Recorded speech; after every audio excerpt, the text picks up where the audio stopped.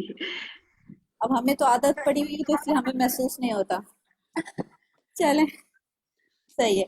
اور دعا کلاس کی کوئی اور سوال کرنا چاہ رہے ہیں؟ جی فاطمہ. کیا رومن انگلش لکھ سکتے ہیں ہم, انگلش میں اردو اس طرح لکھ سکتے ہیں کیا؟ نہیں سمجھ نہیں آئے گی, آپ کو ٹیچر کو پتا نہیں چلے گا. فاطمہ آپ کچھ پوچھنا چاہ رہی ہیں, پوچھیے. جی میم, یہ جو آپ نے منگل تک کا ٹائم دیا نا, یہ وہ بی کا نا, ایک کا تو سینڈ کر دیا, کیونکہ مجھے بعد میں پتا چلا کہ نا وہ آپ نے ٹائم زیادہ بڑھا دیا نا, تو اب وہ بی والا جو ہے وہ اب ہمیں ہے اس میں ٹائم.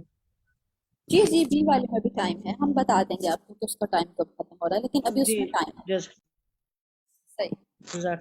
اپنی دعا کلاس کی طرف چلتے ہیں ہم. سلافہ. السلام علیکم ورحمۃ اللہ وبرکاتہ. وعلیکم السلام ورحمۃ اللہ وبرکاتہ. کیسے ہیں آپ سب؟ الحمدللہ. الحمدللہ. ٹھیک ہے, چلو شروع کرتے ہیں. ہم نے پچھلی کلاس میں ایک لمبی سی دعا یاد کی تھی جو کہ صبح کے وقت پڑھنے کی تھی. وہ آپ میں سے کس کس نے یاد کی؟ پہلے ہم اس کو سن لیتے ہیں, پھر انشاءاللہ ہم اگلی دعا کی طرف چلیں گے. ٹھیک ہے, آپ لوگ ہینڈ ریز کیجیے گا تاکہ مجھے پتہ چلے کہ کس کس نے یاد کی ہے. ٹھیک ہے, چلیں. بارک اللہ فیکم. عالیہ محجوبین, آپ سنانا شروع کریں. جی بسم اللہ. اللهم بك أصبحنا وبك أمسينا وبك نحيا وبك نموت وإليك نشور. سوری, وہ یہ والی نہیں ہے, بڑی والی. اچھا یا الحمد أصبحنا وأصبح الملك لله ورب ایک سیکنڈ مجھے دیکھنا پڑے گی, بھول گئی شاید میں. ایک سیکنڈ.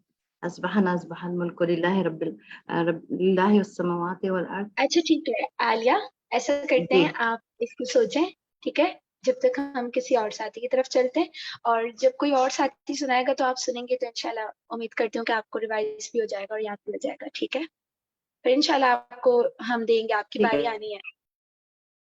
محوی سعید. أصبحنا وأصبح الملك لله والحمد لله لا إله إلا الله وحده لا شريك له له الملك وله الحمد وهو على كل شيء قدير. ربي أسألك خير ما في هذا اليوم وخير ما بعده, وأعوذ بك من شر ما في هذا اليوم وشر ما بعده. ربي أعوذ بك من الكسل وسوء الكبر. ربي أعوذ بك من عذاب في النار وعذاب في ربي أعوذ بك من الكسل وسوء الكبر. ربي أعوذ بك من عذاب في النار وعذاب في القبر. بارک اللہ فیک. ٹھیک ہے, اسماء عمر.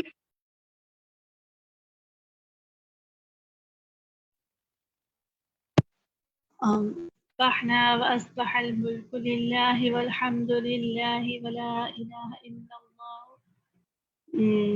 ربي أسألك خير ما في هذا اليوم وخير ما بعده وأعوذ بك من شر نفسي.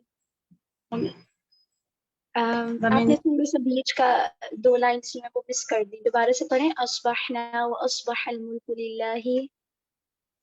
أصبحنا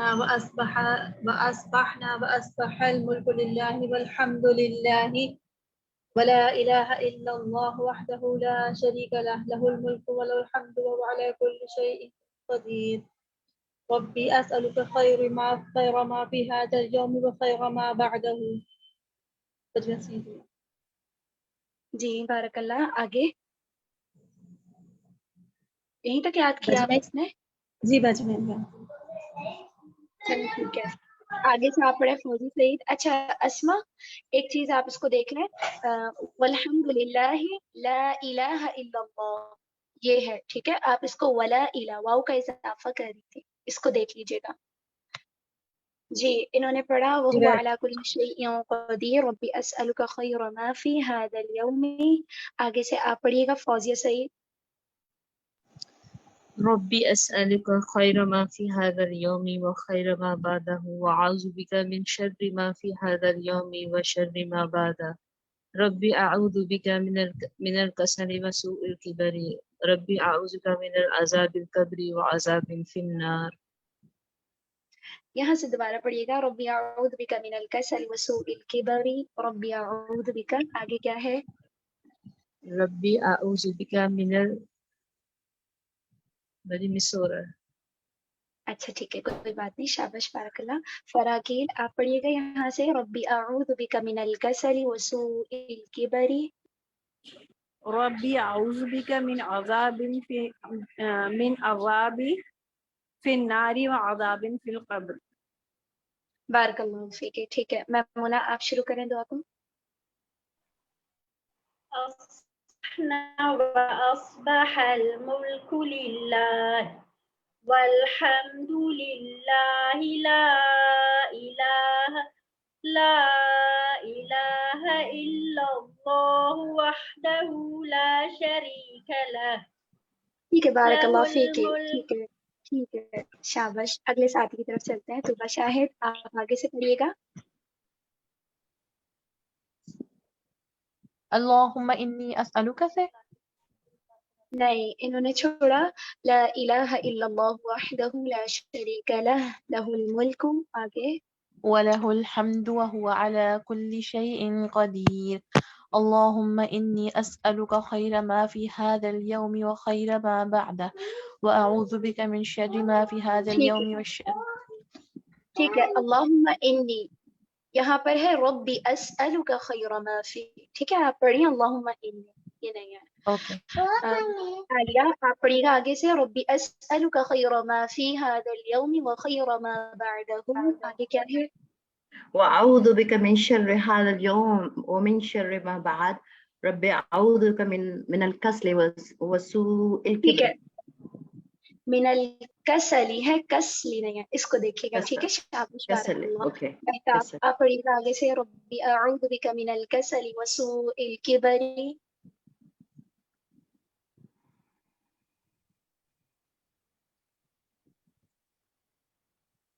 جی مہتاب. ٹھیک ہے فاطمہ خرم آپ پڑھیے گا.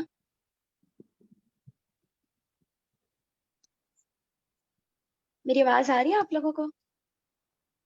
جی ٹھیک ہے چلیں شائستہ ضیا آپ پڑھیں. یہاں سے ربی اعوذ بک من الکسل سنو.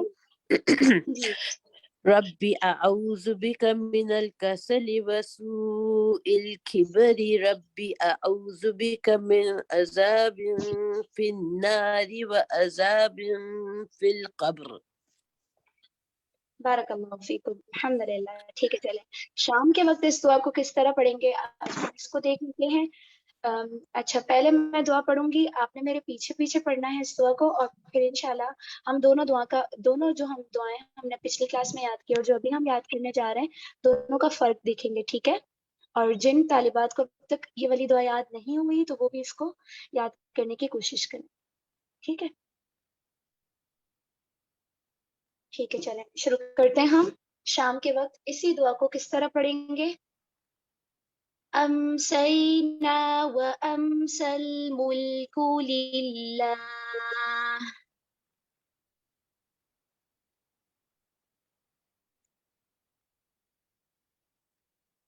والحمد لله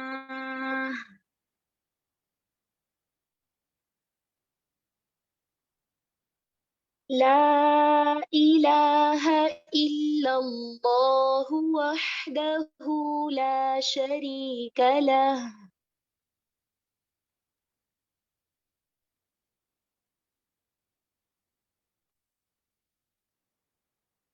له الملك وله الحمد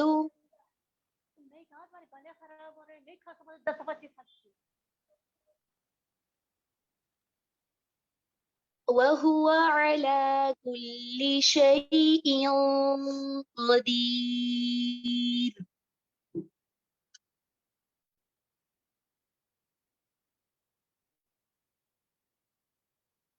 ربي أسألك خير ما في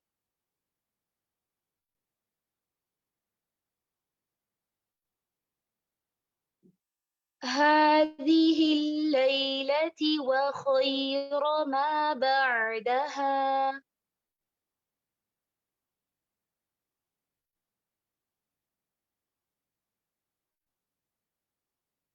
ربي أعوذ بك من الكسل وسوء الكبر.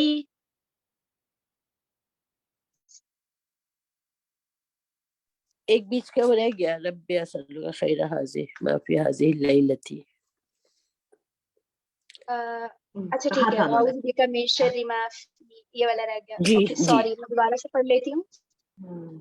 وأعوذ بك من شر ما في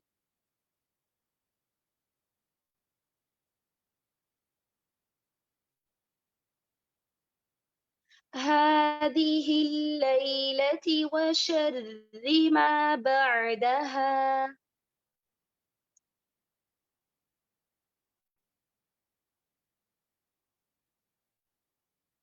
ربي أعوذ بك من الكسل وسوء الكبر.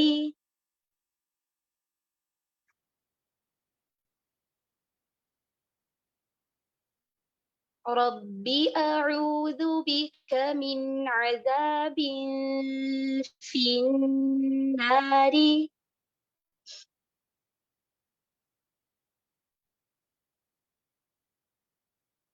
وعذاب في القبر.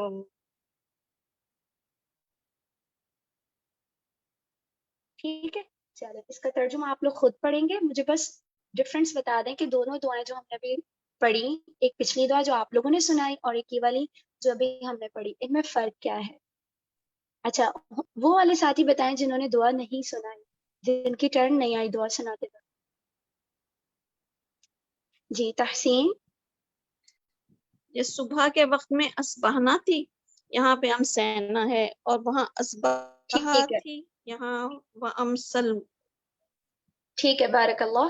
اصبحنا و اصبح الملک تھا صبح کے وقت پڑھنے میں اور شام کے وقت امسینا و امسل الملک. مریم ارباب اور کیا ڈفرینس ہے دونوں دعاؤں میں؟ ربی اسألک خیر ما فی هذا اليوم صبح کے وقت سے پڑھتے ہیں. ربی اسألک خیر ما فی هذه الليلة شام کے وقت سے پڑھتے ہیں. ٹھیک ہے شاباش. صبح کے لیے تھا هذا اليوم اور شام کے لیے ہے هذه الليلة.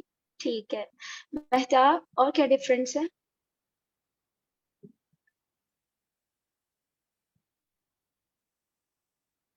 فاطمہ خرم. جی ان میں یہ ڈفرینس ہے جب یوم کا آ رہا تھا لفظ تو اس کے بعد جو ہے نا ماں بادہ ہے. جی ایک منٹ. اور اگر جی جو رات شام کا پڑھنا ہے تو اس میں ماں بادہ ہے. ٹھیک ہے شاباش. صبح کے لیے ما بعدہ یا بعدہ اس طرح ہم پڑھیں گے اور شام کے لیے ما بعدہ الف کے ساتھ ہے. ٹھیک ہے چلیں بارک اللہ فیکم. اس دعا کو آپ نے دوبارہ سے پڑھنا ہے یاد کرنا ہے. دونوں دعائیں اچھے سے پکی یاد کر کے آنی انشاءاللہ نیکسٹ کلاس میں آپ سے سن لیں گے ہم.